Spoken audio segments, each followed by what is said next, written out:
Read. 1, 2, go.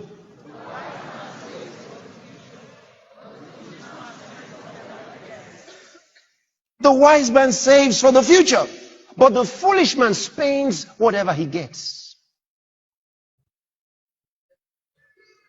He spends whatever he gets. The wise man saves for the future. The foolish man spends whatever he gets. Like tomorrow is not coming. Listen, the problem is not the size of a man's income.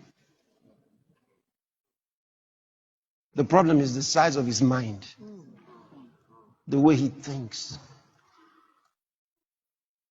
Tell somebody, it doesn't matter how much you receive.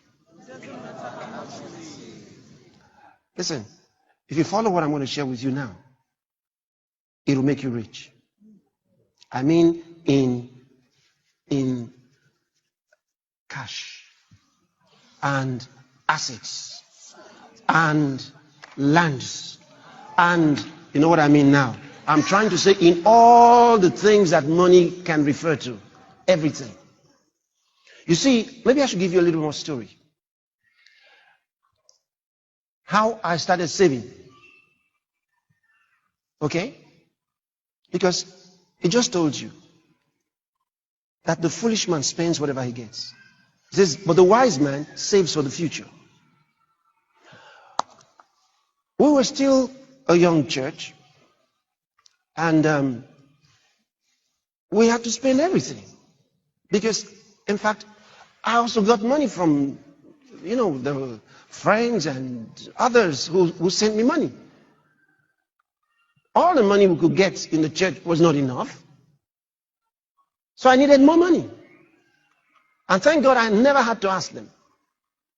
But they sent me money. And so we would use money for hiring chairs, money for hiring the place, money for, just name it. Follow up, I'll give them money to go and visit, write down the names of all the people who are going to visit during the week. Okay? I'll go on visitation, and then my other folks who go out on visitation would divide all the people who are going to visit. So there's some of you here, I came to visit you.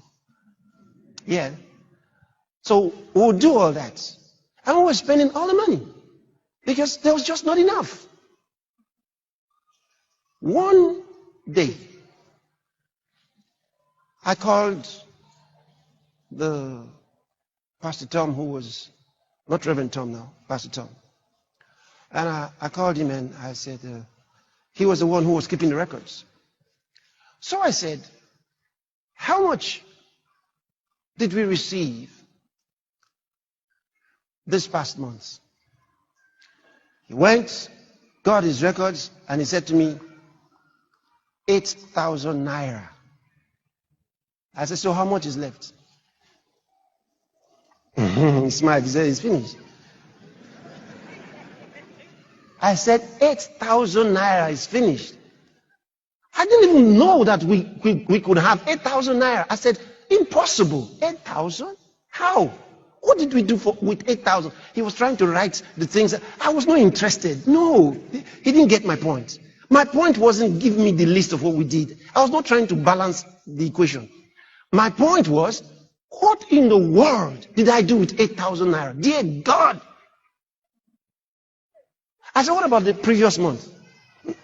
8,000 naira, about, somewhere around 8,000 naira also. So I found out that in the last 3 months, we had up to 8,000 naira each month. I said, I spent 8,000 naira, God Almighty, on what? This is impossible. How could I have done that? Spend everything? How could I? Then I said, now, let me tell you what. From this month, you will save 5,000 naira. Hear what I'm telling you. We will use only 3. Listen to me. I didn't say save 3. We will use 5. I said save 5. We will use 3. He said, okay. That month, for the first time, he saved 5,000 naira. We operated with 3. And we had some extra over the 5. For the first time, we had money. Every time it finished, it was normal. And there was no problem. We weren't owing anybody. So we could have continued. I said, what? That's wrong. I said, save 5.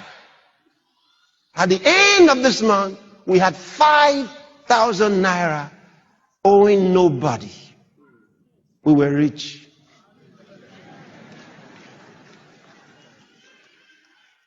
That was the beginning. And from then on, I knew how to save. And I would save and save and always save. Because God said to save. He said, if you are wise, you will save. If you are a fool, you will spend everything.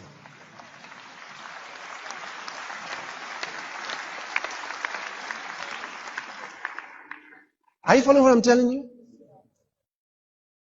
Imagine that you wanted a facility from a bank. They will ask you, how much do you have? Then you say, I don't have anything. I just want you to give me everything. They say, get out of here. You have to have something. And from there, I started learning to have something. I saved 5. And the rest is history. I kept on saving.